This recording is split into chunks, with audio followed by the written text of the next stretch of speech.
नमस्कार साथियों, कैसे हैं आप सब। आशा करते हैं कि सब लोग अच्छे होंगे, मस्त होंगे। स्वागत है आज के इस सेशन में सभी लोगों का।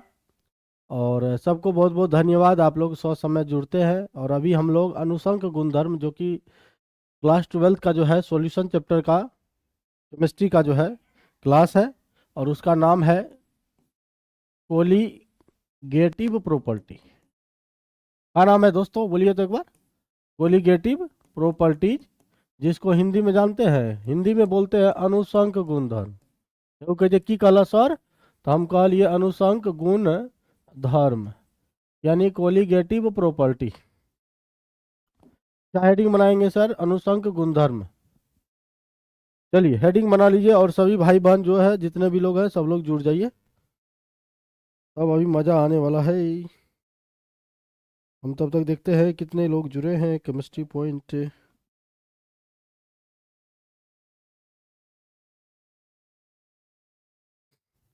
8 लोग जुड़ चुके हैं। सभी का स्वागत है भाइयों, गुड इवनिंग, सभी को गुड इवनिंग। और अभी जो हम लोग क्लास करेंगे कोलिगेटिव प्रॉपर्टी पे, देखिएगा। अब आज सब क्लियर है? चलिए अभिषेक जी, प्रणाम प्रणाम। चलिए देखिए, ध्यान दीजिए। ये जो कोलिगेटिव प्रॉपर्टी है, सबसे पहले हम लोग विलियन की बात करें तो देखो भैया, विलियन को हम लोग घोल भी कहते हैं। और इंग्लिश मीडियम वाले बच्चे अगर कोई हैं तो हम लोग उसको बोलेंगे सॉल्यूशन। क्या बोलेंगे दोस्त मेरे?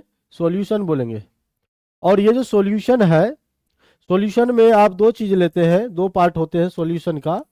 एक को हम लोग हिंदी में विलायक कहा जाता है, ध्यान से समझिएगा। और एक को हम लोग विलय कहते हैं हिंदी में, लेकिन इंग्लिश में लिखेंगे तो एक को हम लोग सॉल्वेंट कहते हैं और एक को हम लोग सोल्यूट कहते हैं। यानी जब भी सॉल्यूशन की बात किया जाएगा उसमें दो कंपोनेंट होगा, एक सॉल्यूशन सॉल्वेंट होगा और दूसरा क्या होगा? सोल्यूट होगा दोस्त। ठीक है। Mukesh Verma, good evening sir, good evening सभी को। अब ये जो अनुषंग गुणधर्म है, ये अनुषंग गुणधर्म जो है कोई तनु विलियन का होता है। तनु मतलब होता है इंग्लिश में डाइल्यूट बोलते हैं। ये डाइल्यूट सॉल्यूशन का है। किसका है दोस्तों? डाइल्यूट सॉल्यूशन का ये गुणधर्म है। शशिकांत बघेल जी, प्रणाम सर, प्रणाम प्रणाम। ठीक ठाक है, कोई दिक्कत नहीं है। अब किसी तनु विलियन का गुण होता है, हम कल बताए थे कि जब आप चाय बनाते हैं, थोड़ा सा चाय आपको बनाने सिखाते हैं। शादी ब्याह होगा तो पत्नी को चाय बना के सेवा करिएगा ना, तो चाय बनाने थोड़ा सा सिखा देते। जब आप कभी बचपन में चाय बनाए होंगे अपने दैनिक जीवन में, तो जब चाय बनाते हैं तो इसको क्या किए, कोई बर्तन को आप क्या किए, गर्म करते हैं। और इस बर्तन में आप लेते हैं विलायक। क्या लेते हैं मेरे भाई? विलायक लेते हैं, यानी सॉल्वेंट लेते हैं। और जब सॉल्वेंट लेते हैं तो तुरंत ये खोलता नहीं है। क्या गैस चूल्हा जलाए और पानी, आपका यहाँ जो पानी है इसमें यानी विलायक है, क्या यह खोलने लगता है? नहीं साथियों। क्या होता है, आप भी इस बात को जान रहे हैं कि धीरे धीरे धीरे धीरे धीरे धीरे टेम्परेचर बढ़ेगा बढ़ेगा बढ़ेगा बढ़ेगा बढ़ेगा, और एक ऐसा समय आता है जिस पर पानी क्या करता है, खोलने लगता है। तो यानी आप याद रखिएगा, पानी यानी आपका जो H2O है, ये आपका अभी पानी है। पानी है तो मतलब ये द्रव अवस्था में है। और जब इसको हीट करेंगे दोस्तों, तो ये H2O आपका धीरे धीरे वेपर में बदलने लगेगा, और वो टेम्परेचर होगा 100 डिग्री सेल्सियस। या इसको आप 373 373 केल्विन टेम्परेचर पर क्या होता है, पानी जो है धीरे धीरे वाष्प बनने लगता है। तो जिस ताप पर, यहां से समझिएगा एक बात हम क्या बोल रहे हैं। Sonam Gupta ji, good evening. जिस ताप पर कोई द्रव उबलना प्रारंभ करता है, उबलना यानी बॉइलिंग शुरू करता है, उबलना प्रारंभ करता है, उसी ताप को उसका क्वथनांक बोलते हैं। क्या बोलते हैं? क्वथनांक बोलते हैं, यानी बॉइलिंग पॉइंट बोलते हैं। और इसीलिए हम लोग कहते हैं वाटर का जो बॉइलिंग पॉइंट है 100 डिग्री सेल्सियस और 373 केल्विन। यानी डिग्री सेल्सियस में बोलेंगे तो 373 केल्विन बोलिएगा, और डिग्री सॉरी केल्विन में बोलिएगा तो 373 बोलिएगा, 373। और जब डिग्री सेल्सियस में बोलिएगा तो 100 डिग्री बोलिएगा। ठीक, बढ़िया बताते हैं सर। चलिए चंद्र प्रकाश जी, गुड इवनिंग। पंकज जी, प्रणाम सर। जी सर, आपका शॉर्ट देखकर सब्सक्राइब की हूँ। चलिए बहुत बढ़िया। शॉर्ट तो देखे ही है, थोड़ा सा लॉन्ग भी देखिए। अगर आप किसी भी क्लास में हैं और इस चैनल के माध्यम से अगर आपको कुछ फायदा हो रहा है तो जरूर लीजिए दीदी, सभी भैया लोग। और देखो भैया, हम जो दीदी किन्हीं को बोलते हैं, शिवम जी प्रणाम, तो कुछ लोगों को बुरा लग जाता है, को दीदी कल हमसे लड़ने लगी तो हमको दीदी बोले क्यों आप। हाँ, इसलिए घबराना नहीं है, चिंता नहीं करना है, मेरा लैंग्वेज है, बोलते हैं। आप तेरे को मेरे को नहीं कर सकते हैं, है ना, भोजपुरी लैंग्वेज का इस्तेमाल नहीं कर सकते हैं, थोड़ा सा अच्छा सा, इसीलिए। तो जब ये क्या होता है, एक ऐसा समय होता है जब इस विलायक का वाष्प दाब, ध्यान से समझिएगा, जब इस विलायक का वाष्प दाब, यानी देखिए ध्यान से, विलायक का यानी सॉल्वेंट का जो वेपर प्रेशर है, वाष्प दाब है, वाष्प दाब को इंग्लिश में वेपर प्रेशर कहते हैं, बराबर होना चाहिए वायुमंडलीय दाब यानी एटमॉस्फेरिक मंडलीय, वायुमंडलीय दाब। जब दोनों दाब बराबर हो जाता है, ध्यान से सुनिएगा, जब ये दोनों सॉल्वेंट का वाष्प दाब और वायुमंडलीय दाब जब दोनों बराबर हो जाएगा, तो आपका जो भी विलायक होगा वो बॉयल करने लगेगा यानी खोलने लगेगा, और उस टेम्परेचर, उस समय तक टेम्परेचर आपका 373 केल्विन पहुंच जाता है। हाँ हाँ, चंद्र प्रकाश भाई जी, नेमिंग रिएक्शन का भी आएंगे, ट्री का खजाना है सौर के जितना लीजिए, है कि नहीं। लेकिन गाना वाला पे बहुत ज्यादा प्यार आशीर्वाद मिलता है, ठीक है, टैलेंट 12th हिंदी है। थोड़ा सा तबीयत खराब था तो इसलिए देख रहे हल्दी दूध पी रहे हैं, आप लोग का क्लास ले रहे हैं।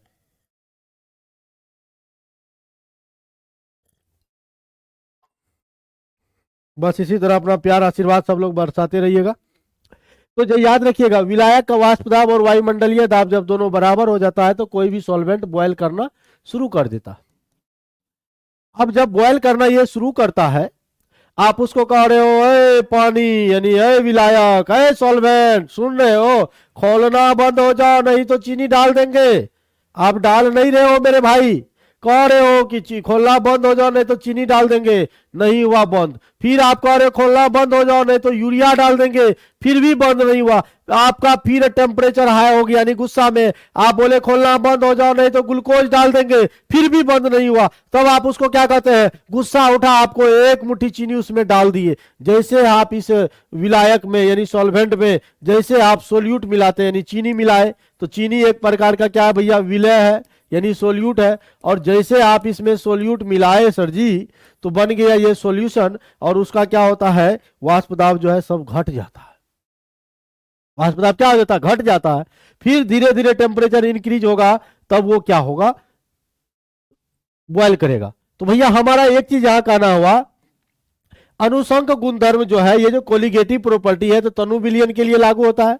तनु विलयन का वह गुण होता है जो किसी विलय के कणों की संख्या पर निर्भर किया है, प्रकृति पर नहीं। आप उसको कह रहे थे खोलना बंद हो जाओ, धमका रहे थे खोलना बंद हो जाओ नहीं तो यूरिया डाल देंगे, ग्लूकोज डाल देंगे, नमक डाल देंगे, नहीं हुआ।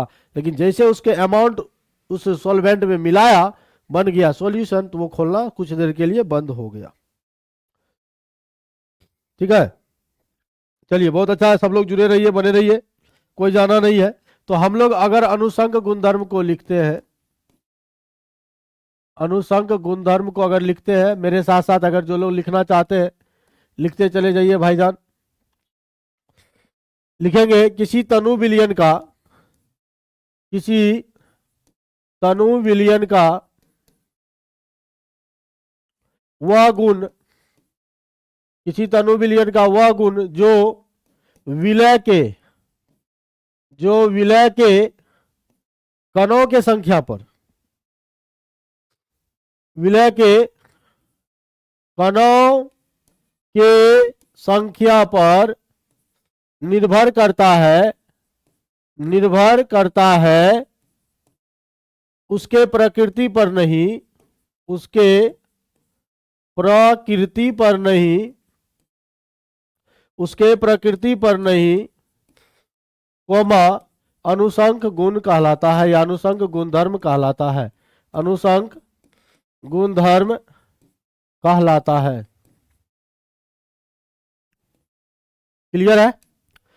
यानी जो केवल विलय के कणों की संख्या पर निर्भर कर रहा है दोस्त, न उसके प्रकृति पर निर्भर नहीं करता है, उसी को हम लोग अनुसंग गुणधर्म कहते हैं। चंद्र प्रकाश भाई जी, सर अपना नेमिंग रिएक्शन का कोई वीडियो डाल देना है। जी बिल्कुल, कल आपके डाल देंगे, आप बोले और हम ना करें, ऐसा हो सकता है? आपके आप ही लोग मेरा परिवार है। अब इंग्लिश मीडियम वाले बच्चे के बारी आ गया तो कहेंगे the properties of dilute solution which only depends upon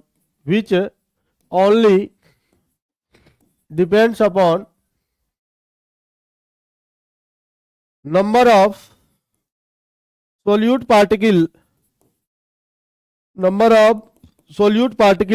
does not मतलब नहीं करेगा, does not depends upon nature of solute पर, कोमा कॉल्ड कोलिगेटिव प्रॉपर्टीज। बताइए सभी लोगों को क्लियर हो रहा है? कोमा कॉल्ड कोलिगेटिव प्रॉपर्टी यानी किसी डाइल्यूट सॉल्यूशन का, शिवम जी बोल रहे हैं सर लास्ट में थोड़ा इलेक्ट्रॉनिक विन्यास के बारे में बता दीजिएगा प्लीज। जी बिल्कुल बनाएंगे, इलेक्ट्रॉनिक विन्यास का वैसे वीडियो भी है, आप देख सकते हैं, कोई दिक्कत नहीं है। कहा था प्रॉपर्टीज ऑफ डाइल्यूट सॉल्यूशन का वैसा प्रॉपर्टी विच मतलब होता है जो, ओनली मतलब केवल, डिपेंड्स मतलब निर्भर करना, upon number of solute particle जो केवल सोल्यूट पार्टिकल के नंबर पर डिपेंड करता है, डज नॉट मतलब नहीं, depends upon nature of solute यानी जो नेचर सोल्यूट के नेचर पर डिपेंड नहीं करता है, उसी को कोलिगेटिव प्रॉपर्टी कहते हैं। बताइए क्लियर है? अनुसंग गुणधर्म का परिभाषा यानी डिफिनेशन क्लियर है? क्लियर है तो यस यस लिखते जाइएगा, नहीं है तो आगे बढ़ते हैं। बोलिए क्लियर है ना? दिक्कत है क्या?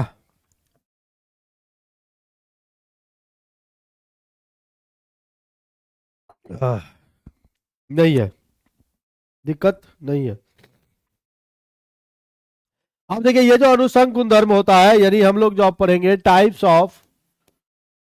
टाइप्स ऑफ कोलिगेटिव प्रॉपर्टी, यहां से 5 नंबर का क्वेश्चन डायरेक्ट आता है। Types of colligative properties, Hindi medium वाले बच्चे लिखेंगे अनुसंग गुणधर्म के प्रकार, अनुसंग गुणधर्म के प्रकार। तो याद रखना ये 4 प्रकार के होते हैं दोस्तों। कितने प्रकार के? 4, 1 2 3 और ये 4। अनुसंग गुणधर्म कितने प्रकार के होते हैं? 4 प्रकार के। कितने प्रकार? 4 हो जाएगा। 4 प्रकार में देखिए पहला क्या है? पहला है वाष्प दाब का आपेक्षिक अवनमन, वाष्प दाब का आपेक्षिक अवनमन यानी इंग्लिश में बोलेंगे depression of freezing point, depression of freezing point. FP का मतलब क्या समझिएगा? Freezing point, depression of freezing point. उसके बाद दूसरा याद रखिएगा क्वथनांक का उन्नयन, क्वथनांक का उन्नयन यानी elevation of boiling point, elevation of BP blood pressure ना समझ लियो, क्या समझना? Boiling point. सुन के भी आप लिख सकते हैं। तीसरा है वाष्प दाब का अपेक्षिक अवनमन, क्वथनांक उन्नयन, हिमांक का अवनमन, हिमांक का अवनमन, depression of,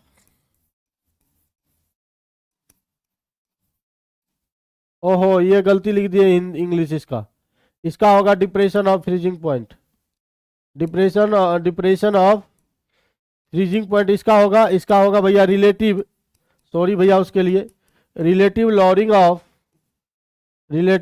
of vapour pressure. VP का मतलब वेपर प्रेशर, एफपी का मतलब फ्रीजिंग पॉइंट। उसके बाद चौथा है परासरण दाब, इंग्लिश में लिखते हैं ऑस्मोटिक प्रेशर। ये 4 प्रकार का होता है, चारों का नाम याद रखिएगा। पहला का नाम क्या बोले? वाष्प दाब का अपेक्षिक अवनमन। दूसरा होता है क्वथनांक का उन्नयन, तीसरा होता है हिमांक का अवनमन, चौथा होता है प्रासरण दाब। ये 4 प्रकार के अनुषंग गुणधर्म होते हैं साथियों। Relative lowering of vapour pressure, elevation of boiling point, depression of freezing point and osmotic pressure, these are the 4 types of colligative property. ये 4 प्रकार के कोलिगेटिव प्रॉपर्टी होते हैं। जी शिवम जी, सर क्या ये क्लास 12 का चैप्टर नंबर 2 है? जी, यहां से किसी भी बोर्ड में 5 मार्क्स का क्वेश्चन रहता ही रहता है, इसलिए मन से पढ़िए। देखिए भाई साहब, आप लोग का इतना ज्यादा सपोर्ट है, लेकिन समय से सब लोग जुड़ नहीं पाते हैं। बताइए, आप लोगों ने 75,000 लोगों का परिवार लगभग बना दिया है, और 75,000 में 75 भी स्टूडेंट 12th का नहीं होगा जो इस बार 12th की तैयारी कर रहा है, और जब उसको फ्री में पढ़ा रहे हैं भैया, वो जुड़ता ही नहीं है। लाइव सेशन में क्या होता है, आपके कमेंट को देख देख के हम जो है, जो भी डॉट होते हैं उसको क्लियर करते हैं। तो सभी 12th वालों से आग्रह है कि आपका जो 8 बजे का समय है, टाइमिंग बता दूं, 6 बजे का, कल से 6 बजे जो है, कल से सभी लोग 10th वाले लोग जुड़िएगा जो मैट्रिक में गए हैं, 9 से 10 क्लास में गए हैं यूट्यूब पर चैनल पर ही। उसके बाद 8 बजे जो है सर जी 12th का क्लास है, 9 बजे 11th का है,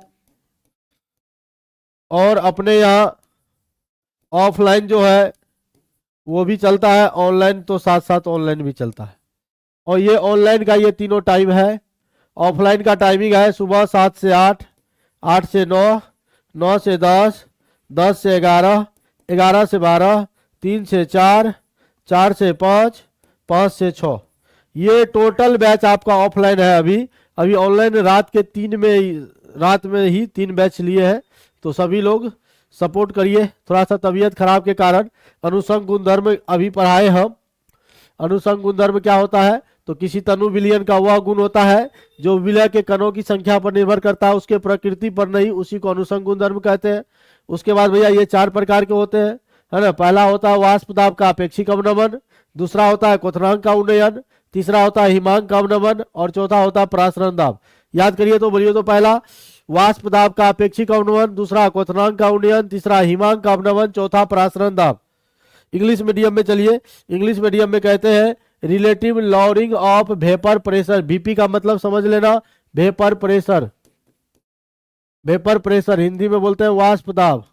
बीपी का मतलब बॉइलिंग पॉइंट, यानी एलिवेशन ऑफ बॉइलिंग पॉइंट। फिर है डिप्रेशन ऑफ फ्रीजिंग पॉइंट, फिर है ऑस्मोटिक प्रेशर। ये 4 प्रकार के आपके कोलिगेटिव प्रॉपर्टी होते हैं। बताइए यहां तक में किन्हीं को कोई दिक्कत है क्या? किन्हीं भी भाई बहन को कोई दिक्कत है? दिक्कत नहीं है ना? तो आज हम लोग क्लास ऑप्शन नहीं किए, थोड़ा बहुत भी लिए। तो ये आप याद रखिएगा, कल हम लोग यहाँ से 5 नंबर का क्वेश्चन शुरू करेंगे। वाष्प दाब का अपेक्षिक अवनमन क्या है, क्वथनांक का उन्नयन क्या है, हिमांक का अवनमन क्या है, इससे संबंधित कल राउल्ट का नियम बताने वाले हैं।